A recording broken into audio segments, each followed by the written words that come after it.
Hello friends, நம்முடைய YouTube சேனலை subscribe பண்ணாதவங்க சப்ஸ்கிரைப் பண்ணிக்கங்க அண்ட் லைக் பண்ணிக்கங்க அண்ட் ஷேர் பண்ணிக்கங்க. அது மட்டும் இல்லாமல் இதோடைய முழு வீடியோ தொகுப்பு நம்முடைய யூடியூப் சேனலில் இருக்குது, பார்த்து என்ஜாய் பண்ணிக்கங்க. இப்போ நம்ம பார்க்குறது ஒரு சிலை. இந்த சிலையின் அர்த்தம் உங்களுக்கு எல்லாத்துக்கும் தெரியும் நினைக்கிறேன். சேவ் வாட்டரை எப்படி சேவ் பண்ணுறது, சிக்கனமாக பயன்படுத்துங்கிறத ஒரு அருமையாக சிலை மூலம் சொல்லியிருக்காங்க. அது மட்டும் இல்லாமல் ஃப்யூச்சரில் தண்ணி பிரச்சனை வருங்கிறதையும் அழகாக அருமையாக தெளிவாக சொல்லியிருக்காங்க.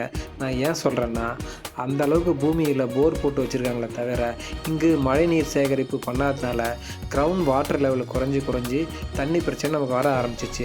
இது இப்படியே நீடிச்சா ஃப்யூச்சரில் நமக்கு குடிக்க கூட தண்ணி கிடைக்காம போய்விடும். அதனால் இங்கே கிரவுண்ட் வாட்டர் லெவலை இன்க்ரீஸ் பண்ணுறதுக்கு மழைநீர் சேகரிப்பு முறையை கண்டிப்பாக ஃபாலோ பண்ணுங்கள். அப்படி ஃபாலோ பண்ணிங்கன்னா ஃப்யூச்சரில் வரும் தண்ணி பிரச்சனையை நம்ம கண்டிப்பாக சால்வ் பண்ணலாம். நான் ஏன் சொல்கிறேன்னா, இதுக்கு முன்னாடி மண் தரையாக இருந்ததுனால பெய்கிற மழை நீர் எல்லாமே மண்ணுக்கடி பூமிக்கடியில் இழுத்துக்கும்.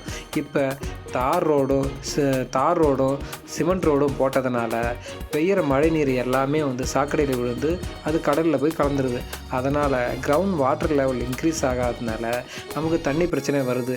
அதை நம்ம சால்வ் பண்ணணும் அப்படின்னா ஒவ்வொரு வீட்டுக்கும் மழை நீர் சேகரிப்பு முறையை கண்டிப்பாக நம்ம ஃபாலோ பண்ணால் மட்டும்தான் கிரவுண்ட் வாட்டர் லெவலை இன்க்ரீஸ் பண்ண முடியும்.